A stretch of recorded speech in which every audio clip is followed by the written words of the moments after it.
Muy bien, Lick, ya puede iniciar, por favor. Excelente. Bueno, compañeros y compañeras, muy buenas noches. Vamos a iniciar nuestra clase de la noche de hoy.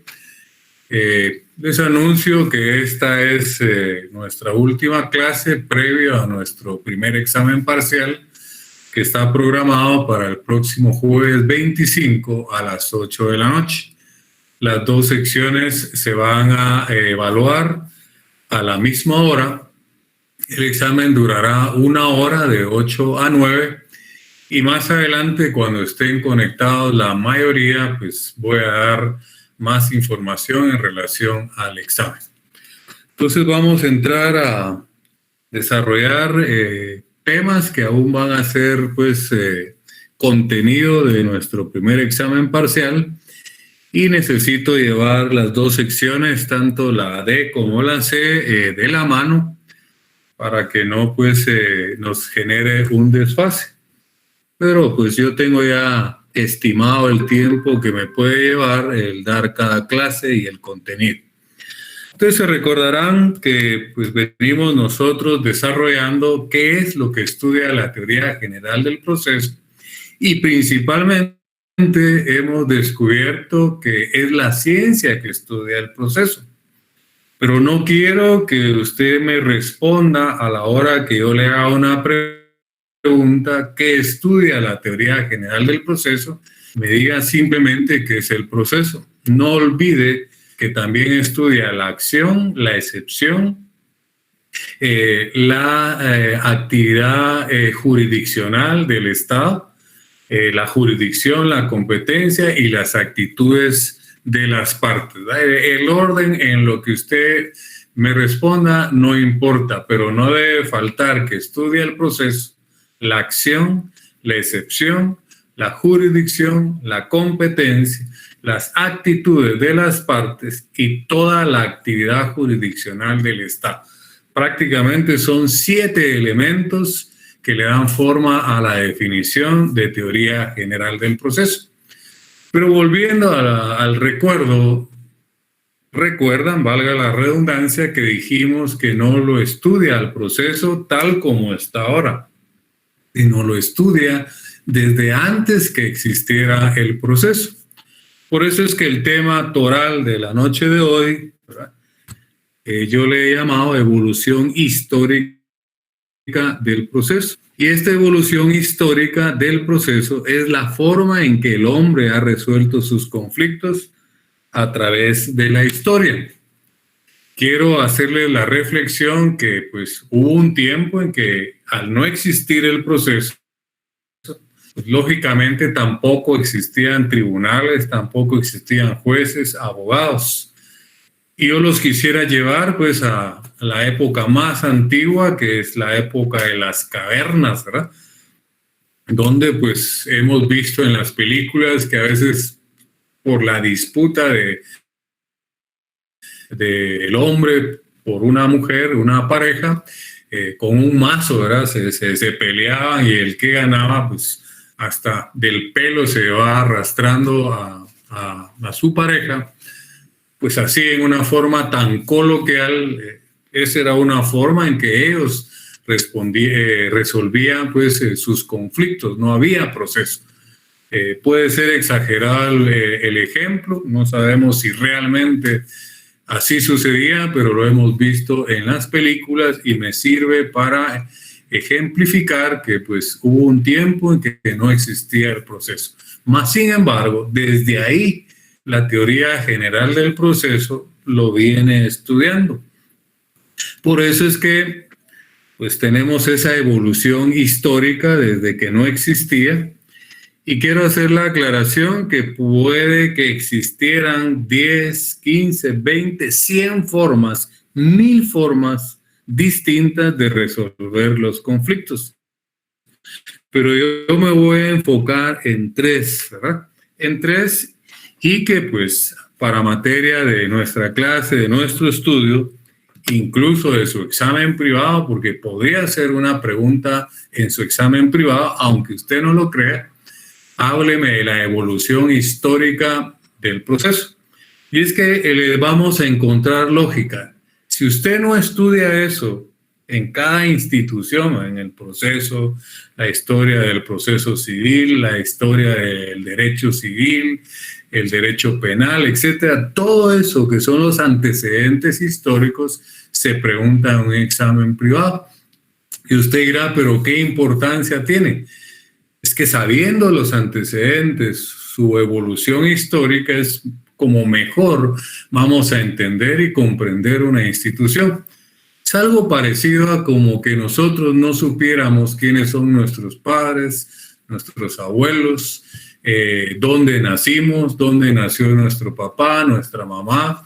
Puede ser que en algún municipio del departamento de Guatemala o en algún departamento de la República, inclusive quizá en el extranjero. Entonces, algo parecido es lo que sucede con el estudio del derecho. Y aunque nos pareciera que no tiene sentido estudiar esos aspectos, pues es muy importante. Recuérdese que una forma de interpretar la ley es en base a su finalidad, espíritu, ¿verdad? Y a sus antecedentes históricos. Entonces, todo eso es importante para un abogado conocerlo para poderlo aplicar ya en un caso concreto. Entonces, yo me voy a enfocar en 3 que las escogí al azar, que según mi criterio, pues son 3 de las más importantes, que es la autodefensa, la autocomposición y la heterocomposición, y las podría usted usar también para preparar ese tema para su examen técnico profesional y de la forma en que pues yo lo voy a explicar. Vámonos entonces a la primera forma antigua de resolver los conflictos que yo elegí, ¿verdad? Hago énfasis que no solo son esas 3, pueden existir muchas más. Entonces, la autodefensa era la forma más antigua de resolver un conflicto en la edad primitiva en donde se utilizaba la fuerza. También, pues, un poquito más adelante surgió la época de la ley del talión, ojo por ojo, diente por diente. Entonces, ¿qué sucedía ahí? Que la gente, pues, al no existir proceso, no existir órganos jurisdiccionales, tomaban la ley por su propia mano. Y hoy en día, pues, como al privado hay que llevar ejemplos, hubo resabios o siguen existiendo resabios de esa época. Hay gente que toma la ley por sus propias manos. Pero si nos vamos a un momento histórico de nuestro país, cuando se dio el golpe de Estado, es el punto de partida para darle origen a la Constitución que tenemos vigente, que entró en vigencia en 1986, el 14 de enero. Es a raíz de un golpe de Estado que dan militares jóvenes allá por el 82 y deciden que se haga una junta de gobierno que se le llamó triunvirato. Recuerdo que ese triunvirato fue conformado por el general Ríos Montt, no sé si era el coronel o general Gordillo y Mejía Víctores. Al final, pues, el general Ríos Montt les dio de igual manera un golpe de Estado a estos 2 más de la Junta de Gobierno y se autonombró el presidente. Después le dieron a él también un golpe y dejaron a Mejía Víctores, que es el que inició pues el procedimiento para ya convocar a una Asamblea Nacional Constituyente y darle forma a nuestra Constitución, que es la que hoy en día tenemos vigente. Dese cuenta cómo explico yo las cosas. Pues, de igual manera, lo debe hacer usted en su examen privado, porque de cada institución usted no solo tiene que saber qué es, sino también llevar ejemplos. Pero ¿por qué me fui ahí? Porque puntualmente en la época del general Ríos Montt se crearon los tribunales de fuero especial y se crearon también las patrullas de autodefensa civil. Ese es un resabio de esa época, ¿verdad? Entonces, para que usted pues pueda encuadrar un ejemplo al explicar esta forma antigua de resolver conflictos.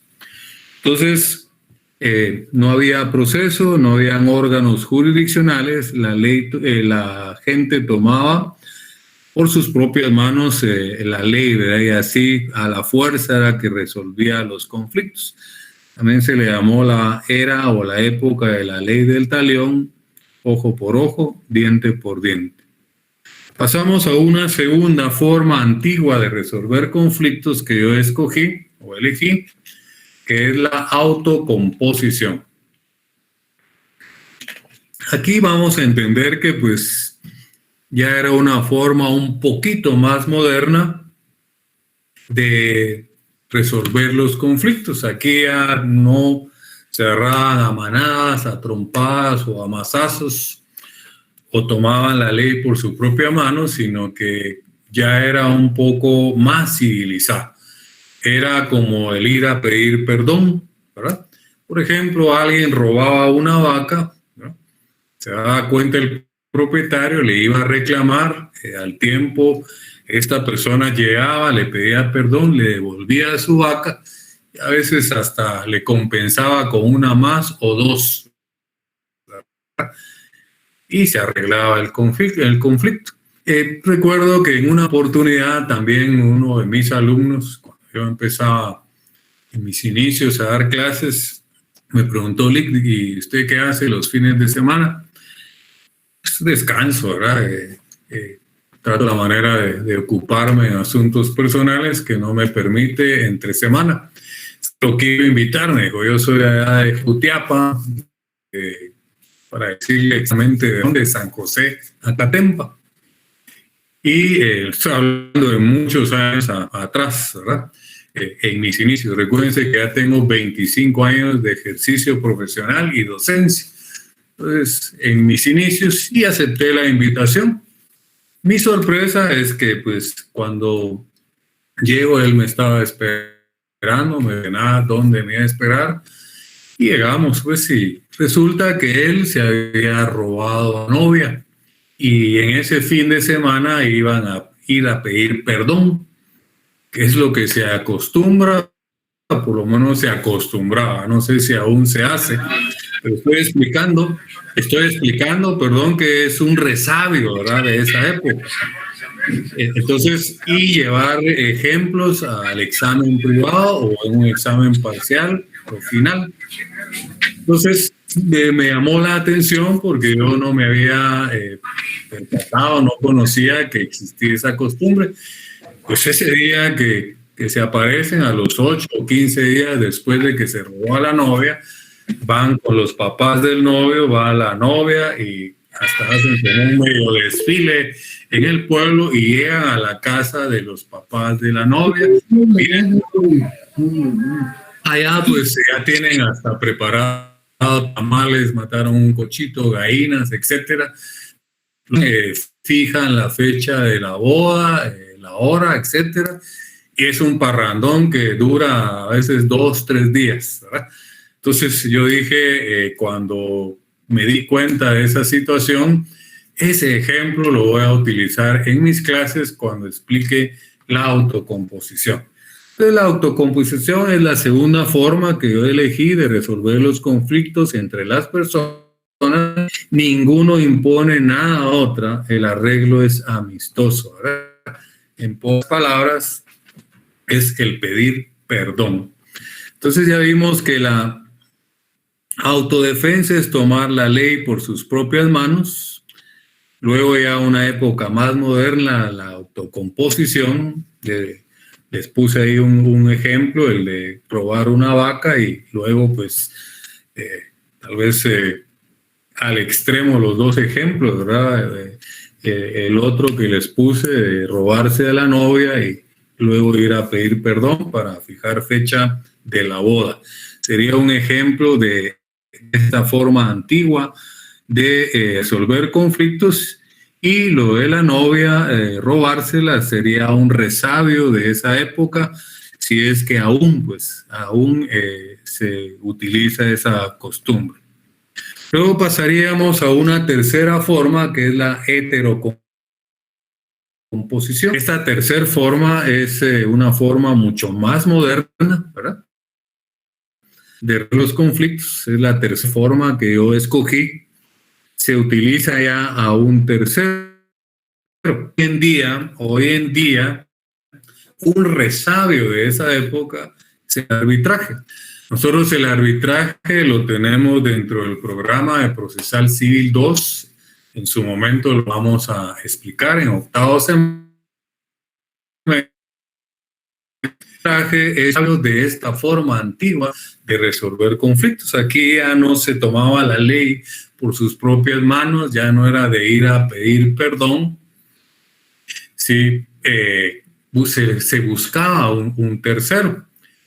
Y en la otra sección, en mi clase anterior, que es la de, pues les ponía un ejemplo que como compañero o compañera han servido de árbitro en algún conflicto, en algún problema que ha surgido incluso entre compañeros. Y usaba el ejemplo que pues un día una compañerita llega triste a la clase cuando era presencial y la otra le pregunta, ¿qué te pasa? ¿Verdad? Fíjate que terminé con aquel, y aquel es el novio, el compañero también, que venían desde primer semestre. ¿Y qué pasó? Pues fíjate que anda con otra. Eso no puede suceder, déjame, yo voy a hablar con él. Y en eso se aparece el compañero, vení, mira, no seas así, pura lata, quédate, quiere, te ha apoyado, vienen desde primer semestre, etcétera. Y tiene tanto poder de convencimiento que pues el otro ahí se arrepiente y le pide perdón y se reconcilia, resolvió el problema, ¿verdad? Pero fue un tercero, ya no fue irse a las manos, ya no fue, pues ahí incluye tal vez pedir perdón, pero realmente quien resolvió el conflicto fue un tercero. Esa es la heterocomposición. También utilicé y siempre lo utilizo, incluso en mis libros, ustedes lo podrán ver cuando explico ese tema.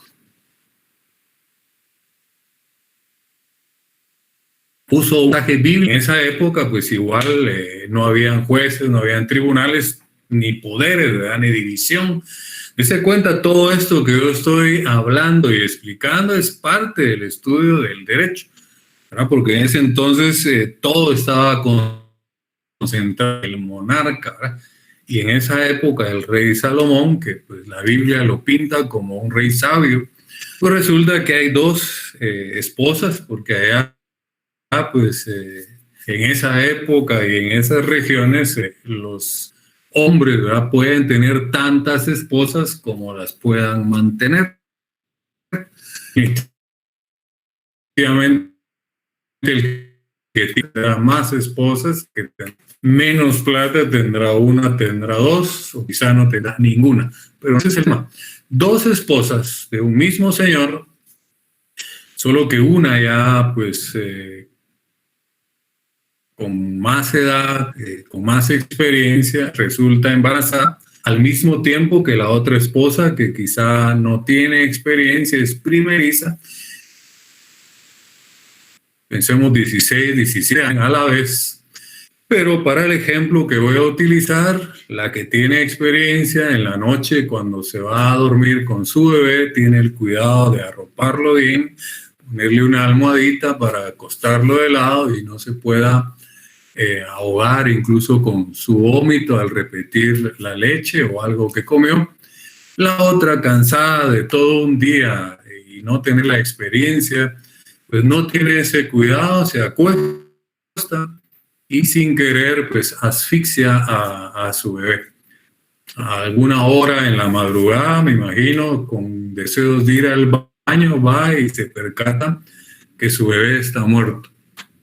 Entonces, temiendo, ¿verdad?, que el esposo, la reacción, etcétera, lo que hace es, se le ocurre cambiarles el bebé muerto a la otra esposa que tiene su bebé vivo, y el vivo lo pasa a él. El siguiente, pues ya cuando amanece, ya es de día, el gran relajo, ¿verdad? ¿Qué mamá no conoce a su bebé? Cuando lo ve y está muerto, dice, este no es mi bebé, ¿verdad?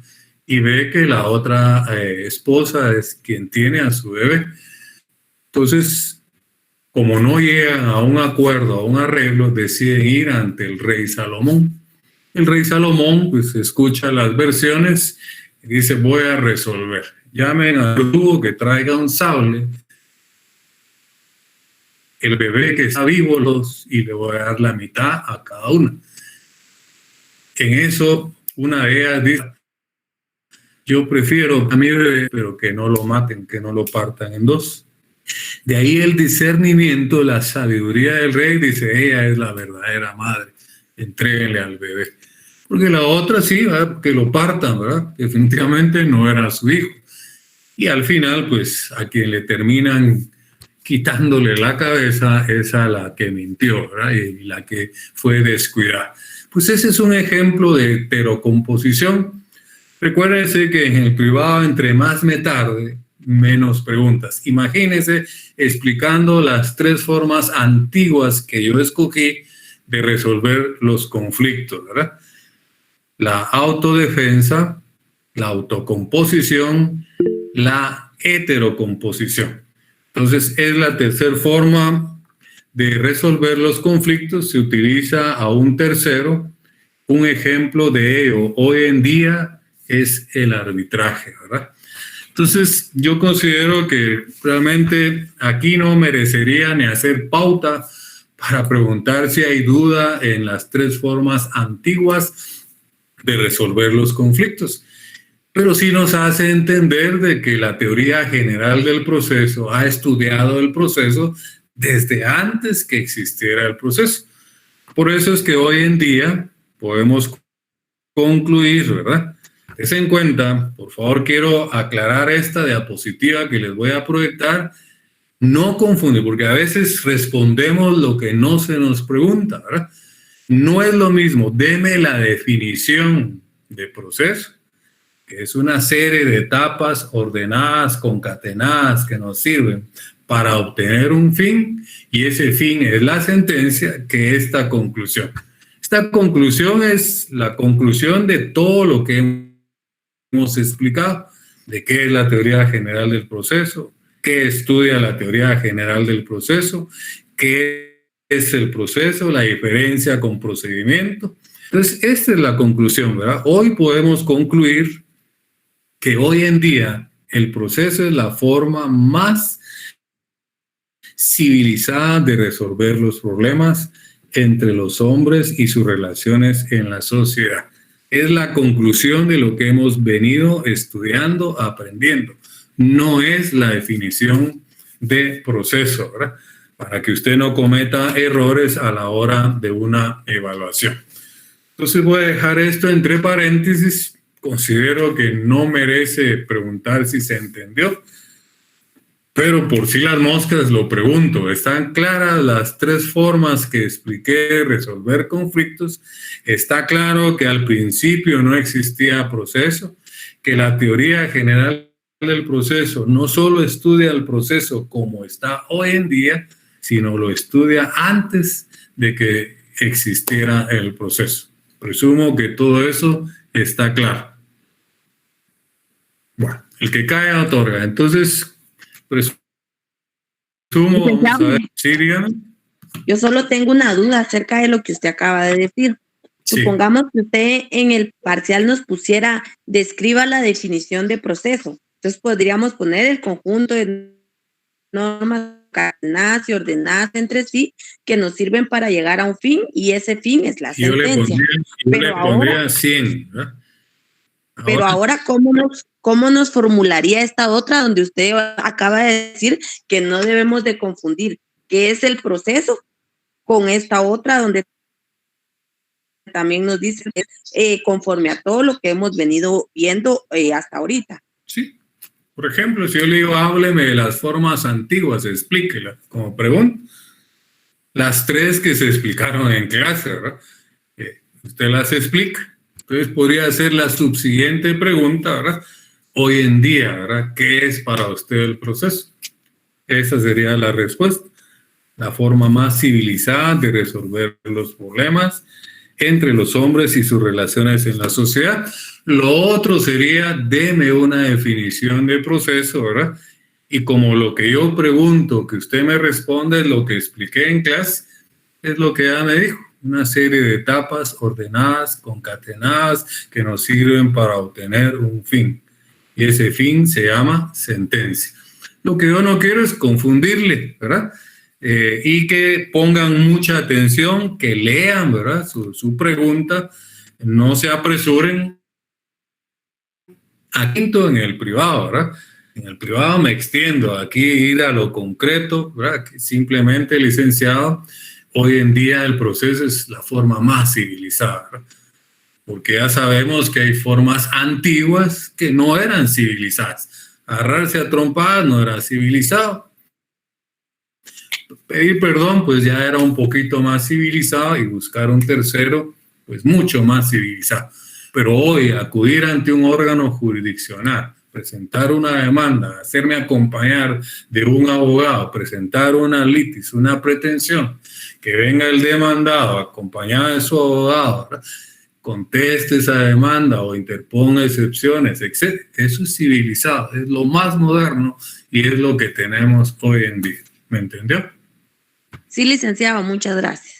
Excelente. A lo que yo voy, ¿verdad? No solo para mi curso, para las otras materias, lean bien su pregunta para poder responder lo que se le está preguntando. Muchas veces respondemos lo que no se nos está preguntando, y es cuando usted cree o ustedes creen que respondió bien y resulta que le fue mal en el examen, ¿verdad? Y es cuando la mayoría pide revisión, y ahí es donde se dan cuenta, sí, tiene razón, yo pensé que estaba preguntando otra cosa, ¿verdad? Eso es lo que yo no quiero que le suceda a usted en mi parcial, ni en los otros parciales, ni en un final, menos en el examen privado. Porque ahí a veces ni le van a decir su respuesta, solo le van a poner malo y pasemos a la siguiente pregunta. Igual lo malo, ¿verdad?, no va a tener ni chance de aclarar o pedir revisión. ¿Estamos? Licenciado, perdone, yo creo que, bueno, yo no estoy diciendo que así sea, pero supongo que tal vez la compañera se refería a la expresión que usted dijo de que la definición no es lo mismo que la conclusión. Entonces, tal vez lo que ella quería era que usted le diera la definición a qué se refería usted con la conclusión. La conclusión lo expliqué, ¿verdad? Lo expliqué, que es de todo lo que hemos estado explicando, desde que partimos de qué es lo que estudia la teoría general del proceso.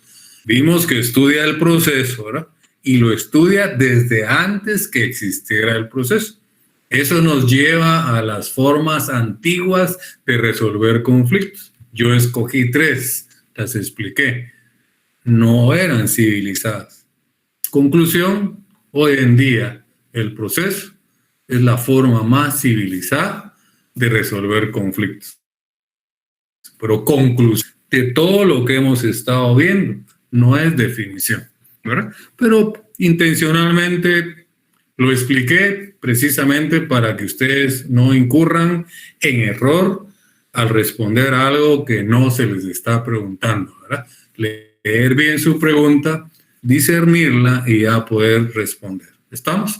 Y bueno, para concluir su intervención, la definición de proceso es la que ya dimos. Es una serie de etapas ordenadas, concatenadas entre sí, que nos sirven para obtener un fin. Y ese fin se llama sentencia, ¿verdad? Y que la sentencia es la única forma normal de ponerle fin a un proceso. Entonces, lo dejo ahí, ¿verdad?, porque sí quiero aprovechar el tiempo, pero tengo información importante para usted y después le vamos a dar intervención a una compañerita que tiene un aporte en relación al principio hermenéutico y la sentencia que dictó la Corte de Constitucionalidad, pero vamos ahorita a que la mayoría ya está conectado. Nuestro examen, jueves 25 de febrero, 8 de la noche, las 2 secciones a la vez, a la misma hora. ¿Cuánto dura el examen? 1 hora, de 8 a 9. No es disposición mía, son disposiciones de las autoridades, de la coordinación, que los exámenes, ya vieron ustedes el calendario, todos están programados a las 8 de la noche y las 2 secciones se evalúan a la misma hora.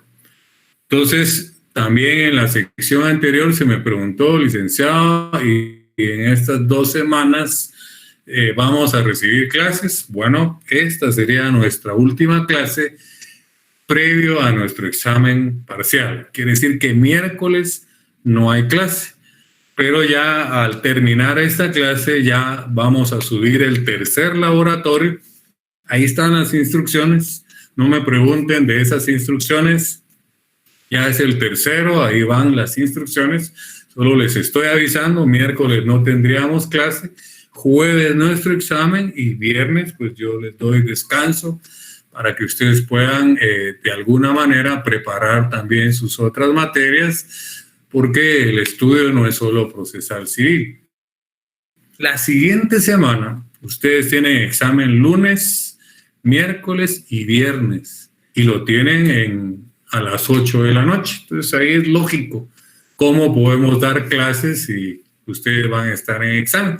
Los de la DMC, nosotros sí podemos recibir la clase. No, porque yo llevo mis 2 secciones de la mano, a la par. No puedo avanzar con ellos y crear desfase con ustedes, como los nivelo después. Entonces, esa es la razón por la que estas 2 semanas, ¿verdad?, de exámenes no tendríamos clase. Pero pues ahí están los laboratorios que en alguna manera compensan y nosotros vamos súper con nuestro contenido. Ya con este laboratorio que van de 20 en 20 serían 60 preguntas. Ahí tengo suficientes preguntas para hacer 2 variantes. Si es que utilizo las que están ahí o le cambio la forma, etcétera, ¿verdad? Pero como ejemplo de que contenido para el primer parcial tenemos.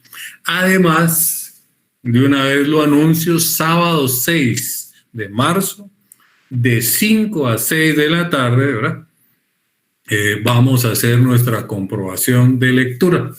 Entonces se lo anuncio. ¿Por qué sábado 6? Porque igual consideré que pues ustedes ya han superado sus 2 semanas de exámenes parciales, ya no van a tener el pendiente carga de que martes otro examen y tener ustedes su comprobación de lectura. Entonces todo está de alguna manera, como decía el Chapulín Colorado, fríamente calculado, pero principalmente pensando en su bienestar. No sé si hay alguna duda en relación al examen. Licenciado, disculpe, ¿podría repetir la hora para la comprobación del sábado? De 5 a 6 de la tarde. Ya investigué que no hay clínicas, no hay preespecialización. No les voy a afectar en otra actividad académica, ¿verdad? Pero que usted se programe pues 1 hora, ¿verdad? No es nada de 5 a 6. Igual se tendrá que conectar. También le anuncio que el jueves en su examen usted entra a Meet, ¿verdad? Porque tiene que marcar asistencia y en la hora que esté conectado en Meet es cuando usted tendrá que realizar su examen parcial. De igual manera será ese sábado 6, ¿verdad? De 5 a 6 vamos a habilitar ahí para que entre a Meet y en esa hora tendrá que hacer su comprobación de lectura. De igual manera habrá una variante para carnet pares y una variante para carnet impares, ¿verdad? Entonces alguien me decía, Lee, ¿cómo voy a saber yo? Fácil, en el examen dirá variante carnet par y variante carnet impar, ¿verdad? A estas alturas, si estuviéramos en párvulos, diría, vamos a tener problema que el estudiante no sepa distinguir su variante. Pero ya 4º año en la carrera de Derecho, en un nivel universitario, que después venga alguien y me diga, Lee, disculpe, que yo por error contesté la variante para carnet par y mi carnet es impar. Eso sería fatal, ¿verdad? No puede suceder, ¿verdad? Hay cosas que pues sí caben dentro de lo posible, pero ya somos adultos, estamos en un nivel universitario. Alguien me decía también, Lick, y los que no tenemos texto para el examen. Bueno, ahora ustedes ya tienen los temas, hay bibliotecas virtuales, no sé, pero yo considero que excusa no hay, y eso lo anunciamos desde un principio, cómo iba a ser la ponderación, qué temas íbamos a evaluar del programa. Ya se les mandaron los temas que van a ser de su comprobación, va a haber otra comprobación para el segundo parcial. Entonces, con tiempo se les ha anunciado. No es obligatorio mi texto, lo vuelvo a subrayar, a resaltar, cualquier texto. Lo único es que usted tendrá que poner en su examen, y le voy a crear ahí un espacio para que no se le olvide el texto que está utilizando y el autor. Y en cada respuesta tiene que poner usted el número de la página donde encontró la respuesta. Si no tiene el número de la página, la respuesta no será tomada en cuenta, ¿verdad? Porque tenemos que aprender a seguir instrucciones. Quiero decirles que tanto el parcial como la comprobación de lectura estarán subidos en Classroom, ¿verdad? Y ustedes lo tendrán que subir su examen en Word, ¿verdad? A los correos que ya son conocidos. Alguien me señaló que una de las secciones al correo le hacía falta la G de Gmail. Ya lo corregí, ¿verdad? Somos humanos, fallamos. Hago la observación que también la coordinación se colocó en los códigos de Classroom, ¿verdad? No fuimos nosotros, es normal, somos humanos. Pero ya José se ha estado encargando de aclararlo, ¿verdad? Para que también no vaya a ser después pretexto o excusa que la coordinación publicó mal los códigos, ¿verdad? Para eso tenemos nosotros ahí Classroom, tenemos WhatsApp, que ahora son las dos vías por las cuales tenemos comunicación, ¿verdad? Y tenemos estos espacios también para aclarar cualquier duda que ustedes tengan. ¿Está todo claro? Licenciado, perdón, es que se me entrecortó Fíjese. cuando usted estaba diciendo lo del examen, que usted lo de la comprobación de lectura, usted lo va a subir a Classroom en formato Word, pero de ahí nosotros lo volvemos a subir en esa misma plataforma o a los correos que ya tenemos. A los correos que ya se tienen, ¿verdad? Tanto el examen parcial como la comprobación de lectura. Muchas gracias. Ok. El Licenciado, compañero buenas quiere noches. intervenir, ¿sí? Ludwig, ¿verdad? Sí, Ludwig Daniel. Sí. Fíjese, licenciado, que yo trabajo los fines de semana de 10 de la mañana a 8 de la noche.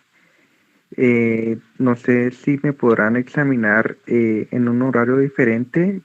Puede ser antes o un día antes. Yo con mucho gusto puedo responderlo. No, escúchenme, por una persona, no, si fueran de 200 alumnos, fueran 150, lo que podemos hacer es con usted hacerlo de una manera extemporánea, ¿verdad? Pero tendría que estar usted al pendiente, solicitarlo, ¿verdad? Justificarlo, ¿verdad? Porque no es un simple decir. Usted me lo solicita a través de José o del correo específico de la sección, me lo justifica y yo le programaría su comprobación en otro día que sea accesible para usted. Pero por una persona, por dos, aún por 10, no podríamos cambiar, porque nos va a entrampar un montón el desarrollo de nuestro curso. ¿Estamos claros? Está muy bien, licenciado, muchas Y gracias. así pues cualquier persona, en mi clase todo tiene solución, ¿verdad? Todo tiene solución, lo plantea y le encontramos una solución. Licenciado, buenas noches. Buenas noches. Disculpe, no quiero redundar con respecto a los números de carnet impar y par. Entonces, solo para quedar claro, cuando se refiere a ellos, se refiere al último dígito del número de carnet, ¿verdad? Sí, el último de su número de carnet, ¿verdad? Muchas gracias. Si, por ejemplo, su carnet es 822, ¿verdad? No, pues pongámosle 812, ¿verdad? Su carnet sería par, es el último número. Ok, gracias, licenciado. Excelente, pues, ok. No sé si hay más dudas en relación al examen. Yo tengo una duda, pero no es específicamente en relación a cómo se va a llevar a cabo el examen, sino que usted al principio de la clase dijo que la teoría del proceso no estudiaba solo el proceso, sino que dio 4 conceptos, pero Sí. no los anoté. ¿Usted me los puede repetir? Disculpe. Son 7 aspectos, los conté. Ajá, ¿sí? Estudia el proceso, la acción, ¿Sí? excepción, la Ajá. jurisdicción, la competencia, Ajá. las actitudes de las partes y toda la actividad jurisdiccional del Estado. Muchas gracias, licenciado. Si yo le digo qué estudia la teoría general del proceso y solo me responde el proceso, está mala, ¿verdad? Tiene que llevar los 7 elementos que le indiqué, ¿verdad? Principalmente estudia el proceso, pero no solo el proceso, sino esos aspectos más. Muchas gracias, licenciado. Le agradezco mucho. A la orden, pues. ¿Alguien más? Licenciado, buenas noches. Muy buenas noches. Licenciado, una consulta. Fíjese de que en las anteriores comprobaciones, y por eso le hago la consulta, yo he mandado el archivo en PDF, porque a mí me gusta trabajar con tablitas y con dibujos y todo eso. Excelente. Entonces, me da un poco de temor de que al momento de mandarlo en Word se vaya a mover. Entonces, yo quería saber si no había problema en que yo lo envíe en PDF. No hay ningún problema, ¿verdad? No hay ningún problema. Lo importante, mire, lo importante de los laboratorios, ¿verdad?, es que usted lo haga, que se ejercite. Y si usted es extra, les expliqué en la clase anterior que la diferencia de ordinario y extraordinario es una palabra extra. Si a usted le gusta hacer dibujitos, ilustrar, no dudemos que usted es extraordinaria, ¿verdad? ¿Cómo le vamos a limitar de que pues usted le demuestre a su catedrático que es extra? ¿Vamos? Ok, gracias, licenciado. Muy bien. Entonces, vamos a dejar ahí porque nos está consumiendo el tiempo. Licenciado, muy buenas noches. Buenas noches. Disculpe, con respecto también tengo una duda al laboratorio. Al último laboratorio yo lo realicé y por error lo envié desde el correo personal, pero me di cuenta en el instante y lo volví a enviar desde el correo que está registrado en la universidad. No sé si eso afectaría en algo. O sea, el correo que ustedes tienen que utilizar es el que está en el laboratorio. Que hay un correo para la sección D y un correo para la sección no, sí, lo que me refiero es al correo que yo lo envié al correo que usted puso, pero el que yo, primero el correo que yo mandé fue de mi correo personal.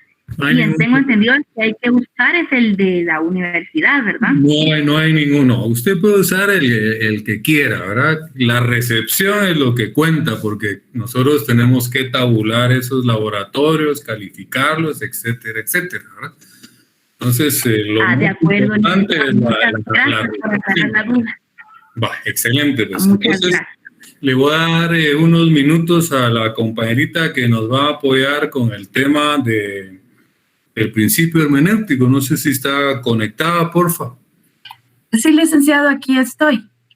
Compártanos entonces, porque usted me lo había comentado a mí, pero pues recuérdese que no tenemos que ser egoístas con el conocimiento y es un aporte importante lo que usted tiene. Queda en el uso de la palabra, por favor. Muchas gracias, licenciado. Yo creo que, de hecho, varios compañeros también llegaron a la misma conclusión que yo, pero lo que quería yo comentar es que, por ejemplo, en esta constitución que es de la presidenta de la Corte de Constitucionalidad, Dina Josefina Ochoa, del periodo 2018-19, que es la rosadita, solo aquí aparecen, pueden ver varias, casi 11 gacetas, números de gacetas. ¿Por qué hago esta salvedad? Porque el hecho de que varios compañeros han encontrado diferentes expedientes en diferentes gacetas es porque a lo largo de la historia de la Corte pues han habido varias dudas al respecto y se han hecho pues ahí sí que las consultas pertinentes y en ese sentido pues obviamente la Corte se ha tenido que pronunciar. Pero en esta Constitución, que también es comentada del 2005, ¿sí? A mí me gusta mucho porque considero que se apega muy bien al tema que estamos tratando. Y es que en esta en particular dice que esta Corte parte del principio hermenéutico, que era lo que estábamos viendo, de que la Constitución debe interpretarse como un conjunto armónico en el significado de que cada parte debe determinarse en forma acorde con las restantes, que ninguna disposición debe ser considerada aisladamente y que debe referirse la conclusión que armonice y no la que coloque en pugna a las distintas cláusulas del texto. En este sentido, estábamos viendo lo que era la interpretación de las leyes y por eso sentí yo que esta precisamente pues queda muy bien. Aparte de eso, dice que en primer término el hecho de que la Constitución haya establecido esa supremacía sobre el derecho interno debe de entenderse como su reconocimiento a la evolución que en materia de derechos humanos se ha dado y tiene que ir dando, pero su jerarquización, o sea, se refiere a esa jerarquía de las normas que bien nos decía el licenciado, es la que debe ingresar al ordenamiento jurídico con carácter de norma constitucional, que concuerde con su conjunto, pero nunca con potestad reformadora y menos derogatoria de sus preceptos por la eventualidad de entrar en contradicción con normas de la propia Constitución. Y este ingreso se daría no por vía de su artículo 46, sino por la del primer párrafo del artículo 44 constitucional. En ese sentido, el artículo 44, en su primer párrafo, dice: los derechos y garantías que otorga la Constitución no excluyen otros que, aunque no figuren expresamente en ella, son inherentes a la persona humana. ¿Qué quiere decir eso? Obviamente la materia de derechos humanos es fundamental y que esta va a ir evolucionando y se van a ir reconociendo nuevos derechos que tal vez en su momento la Constitución no tomó en cuenta. Pero no es de que en ese sentido, como bien nos decía el licenciado, esos instrumentos internacionales queden sobre la Constitución, sino que debajo de ella, a nivel de las otras leyes de carácter constitucional, y que se deben de integrar en armonía con todo el ordenamiento nacional y que no debe de haber pugna entre esas normas. En ese sentido, a mí me pareció muy bien, muy atinada este expediente, esta respuesta que la Corte dio, y esta aparece en la Gaceta número 18, expediente 280-90, página número 99, sentencia del 19 de octubre de 1990. Eso es todo, licenciado. Gracias. 100 puntos, ¿verdad? No había activado el micrófono, perdón. Le agradezco en primero, luego la felicito y haga de cuenta que así como usted hizo esta exposición y que sirva de ejemplo para todos los demás compañeros, así es nuestro examen técnico profesional. Me agrada, de alguna manera me satisface, llamémosle, llena mi ego, ¿verdad? De ver intervenciones, escuchar intervenciones como las que hizo la compañerita y como otras que hemos tenido con aportes muy valiosos, ¿verdad? Entonces, le agradezco porque ahí claramente esa sentencia explica el principio hermenéutico, que les decía yo que parecía clase de música, en conjunto, armonía, en sintonía, acorde y no aisladamente, ¿verdad? Y cabal concluye que todos esos tratados y convenios internacionales ingresan a la normativa de Guatemala con carácter de ley o norma constitucional y las normas constitucionales están en segundo plano. Pues concluye que nada ni nadie es superior a la Constitución. Entonces, muchas gracias, compañerita, le agradezco ese aporte y le felicito. Y ojalá pues todos se ejerciten de esa manera. Les anticipo que no van a tener ningún problema en su examen técnico profesional y es más, podrían ganar hasta con mención honorífica, mención especial o hasta con summa cum laude. Entonces, 100 puntos, ¿verdad? Me siento realmente muy satisfecho de ver pues que ustedes son tierra fértil, ¿verdad? Que la semillita del conocimiento está germinando y está despertando ese interés de prepararse de una buena forma, no solo para el privado, para la vida. Entonces vamos a continuar porque tengo que concluir con mi clase para estar al nivel de la sección D. Y después, al concluir, pues dejaríamos otro espacio para intervenciones, pero no quiero que me consuma el tiempo. Pasemos a la siguiente diapositiva. Esta diapositiva responde una de las intervenciones, ¿verdad? Que no había captado. Tiene apagada la cámara, Lick, disculpe. Sí, eso le iba a comentar. Muy bien, muy amable, gracias. Entonces ahí tenemos, responde a una inquietud que se planteó, ¿verdad? Que la teoría general del proceso no solo estudia el proceso, estudia la acción, la excepción, todo lo relativo a la jurisdicción y la competencia, todas las actitudes de las partes y la actividad jurisdiccional del Estado. Si yo le digo en el examen, ¿verdad?, ¿qué estudia la teoría general del proceso? Usted responde, estudia el proceso. Pues no está del todo mal, ¿verdad?, pero la respuesta no está completa. Tiene que agregar que estudia la acción, la excepción, la jurisdicción, la competencia, todas las actitudes de las partes y toda la actividad jurisdiccional del Estado.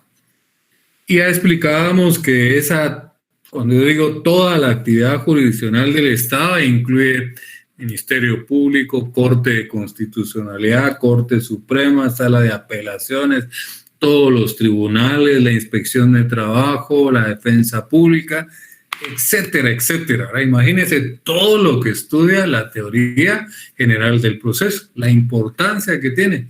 En una sola palabra lo estudia todo, ¿verdad? Entonces, en su laboratorio que les estaré subiendo el día de hoy, pues van preguntas en relación a la clase anterior y esta clase, pues para que ustedes se ejerciten, ¿verdad?, y refrendar el conocimiento. Entonces quiero hacer la aclaración con lo que dice esta diapositiva sin confundir la unidad del derecho procesal con la identidad de las distintas ramas. Esto quiere decir, ¿verdad?, cuando yo digo sin confundir, pongo por ejemplo, en procesal penal hay distintas clases de acción. Acción pública, acción privada. Sin olvidar que pues no perdemos la definición de acción procesal. En civil es acción procesal, que es poner en movimiento un órgano jurisdiccional, se manifiesta con la demanda.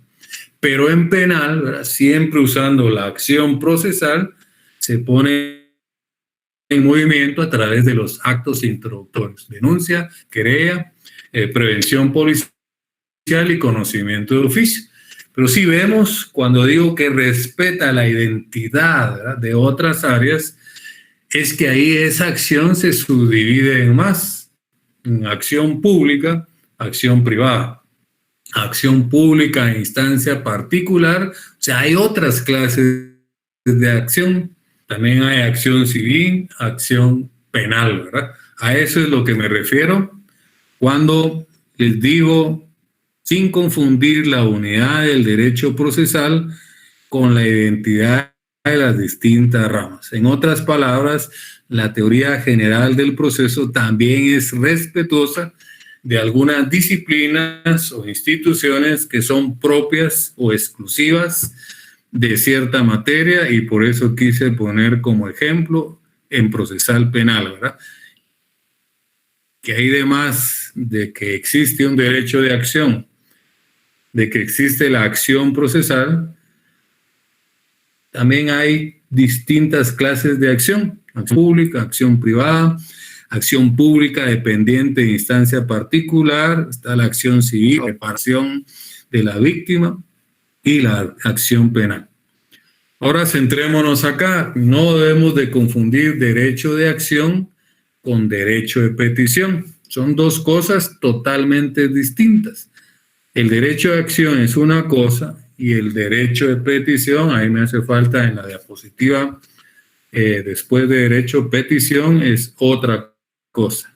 Y lo digo en son de broma, vecinos son, ¿verdad? Porque uno vive en el artículo 29, ¿verdad? En el artículo 29 de la Constitución nos vamos a encontrar el fundamento legal del derecho de acción, y de petición lo vamos a encontrar en el artículo 28.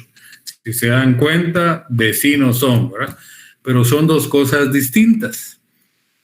El derecho de acudir ante un órgano jurisdiccional, ¿verdad? Y ponerlo en movimiento. En cambio, el derecho de petición, ¿verdad? Volvamos al derecho de acción, perdón, es el que tiene todo individuo de poder acudir a exigir el cumplimiento de una determinada obligación, ¿verdad? Si hay litis, a tribunales; si no hay litis, pues se resuelve el conflicto en forma voluntaria. El derecho de acción es ante tribunales, ante un juez competente. En cambio, el derecho de petición es acudir ante cualquier autoridad para hacerle cualquier petición, ante un alcalde, ante un ministro, ante el presidente, etcétera, etcétera. Usted le puede hacer peticiones al señor rector, al Consejo Superior Universitario, a la Junta Directiva de la Facultad de Derecho, al señor decano o ahora a la señora decana en funciones, al director del bufete popular, al director de la unidad de tesis, a cualquier autoridad. Pero ese fundamento es el 28, ¿verdad?, de la Constitución. El derecho de acción, su fundamento legal constitucional, está en el artículo 29 y solo puede poner en movimiento a un órgano jurisdiccional. Entonces, no confundir derecho de acción con derecho de petición. Ya vimos que la acción es un verbo, ya lo explicamos, acción es movimiento. Pero si a la acción le ponemos el apellido procesal, las dos palabras ya compuestas, acción procesal, no es otra cosa más que poner en movimiento un órgano jurisdiccional. Ahí ya tenemos la palabra compuesta, la acción procesal. Hay algo un poquito más profundo, ¿verdad?, que como derecho constitucional inherente a la persona, marca el inicio del requerimiento de la tutela jurisdiccional. Pero si usted me responde una pregunta, ¿qué es la acción procesal?, y me responde, es simplemente poner en movimiento un órgano jurisdiccional, su respuesta estaría buena, ¿verdad? Lo único, pues, hay que ser extra, hay que ir más a lo profundo, ¿verdad? Si usted quiere profundizar, pues agrega que es un derecho constitucional inherente a la persona y marca el inicio del requerimiento de la tutela jurisdiccional. Eso es mucho más técnico, más profundo. Pero para entenderlo de la manera más sencilla es simplemente el poner en movimiento un órgano jurisdiccional. Y por último, esa acción procesal en materia civil se manifiesta en un proceso civil por medio de lo que conocemos como demanda, ¿verdad? Y hasta ahí estaría el contenido de nuestro examen parcial, ¿verdad? A partir de que retomemos nuestras clases, ya entraremos a explicar qué es la demanda, sus requisitos, los artículos que le dan forma, ¿verdad? De momento nos quedamos en que a través de la demanda en un proceso civil es que se manifiesta el derecho de acción y la acción procesal. Entonces, hasta ahí, ¿verdad?, hasta ahí nuestro primer examen parcial. Quiero hacerle la observación que usted tiene el derecho de que si en el examen, en su variante, viene una pregunta que yo no expliqué en clase, usted tiene todo el derecho ahí mismo de decir, licenciado, disculpe, usted no explicó este aspecto en clase. Y no le voy a afectar, no se la voy a poner mala, pero 100% seguro que lo que viene en el examen yo lo he explicado en clase, ¿verdad? Ahora, si usted no se conectó, no puso atención, pues eso ya no es culpa mía, ¿verdad? No vaya a incurrir en ese error de que yo no lo expliqué, porque yo sí sé qué es lo que explico en clase, tengo medidos los tiempos y vamos súper. Con el laboratorio que le subo el día o la noche de hoy, sumamos ahí 60 preguntas. Imagínense qué gran contenido el que tenemos, más los fundamentos legales que hemos leído y que cada institución tiene su fundamento específico. Eso es tarea. Yo le dije a ustedes desde el principio que aquí no venimos a leer artículos. Hemos leído algunos porque los creemos necesarios e importantes. Pero así como ya conoce usted la estructura de su Código Procesal Civil, también es obligación de ustedes leer por lo menos 10 artículos diarios de su Código Procesal Civil, porque aquí en clase, si leyéramos artículos, no nos alcanzaría el tiempo y perderíamos explicaciones importantes. Los artículos los lee usted por su cuenta, en casa o en algún tiempo libre. No sé si hay alguna inquietud, alguna pregunta. No creo que lo que se ha explicado en el derecho de petición y el derecho de acción pues los haya confundido, pero si así es, queda abierto el tiempo, ¿verdad?, para que plantee usted su inquietud. ¿Alguien que quiera intervenir? Solo, licenciado, perdone, dijo que a través de la demanda es como se manifiesta un proceso civil. No. Aquí le voy a volver a explicar. ¿Ve la diapositiva? Sí. La acción procesal se manifiesta en un proceso civil, ¿verdad? O sea, la forma, ¿verdad?, de poner en movimiento un proceso civil es a través de la demanda. Eso es lo que quise explicar, ¿verdad? La forma en que usted quiere poner en movimiento un proceso civil lo hace a través de presentar una demanda. Usted quiere poner en movimiento un órgano jurisdiccional penal, lo hace a través de los actos introductorios, ya sea presentar una denuncia, una querella, la prevención policial, que es la Policía Nacional Civil, o el conocimiento de oficio. Quiere poner en movimiento un órgano jurisdiccional en materia laboral, también es a través de una demanda. Quiere plantear un contencioso administrativo, también es a través de una demanda.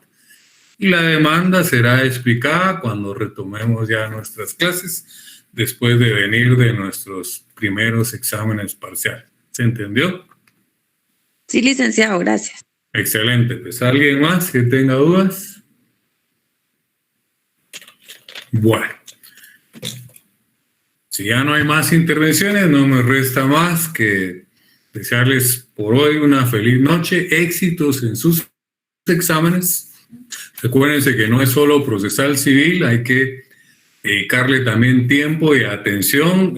Si quiere usted mi técnica, ¿verdad?, póngala también en práctica en otras materias. Ya vieron la compañerita que intervino con el análisis de la sentencia de la Corte de Constitucionalidad y el artículo 44 y 46 y el principio hermenéutico, ¿verdad?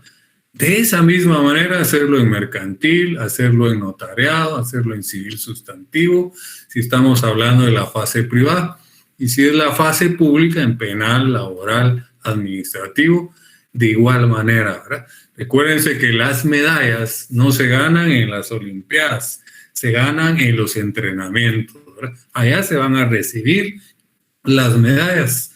El privado no se gana el día del privado, se gana en los entrenamientos.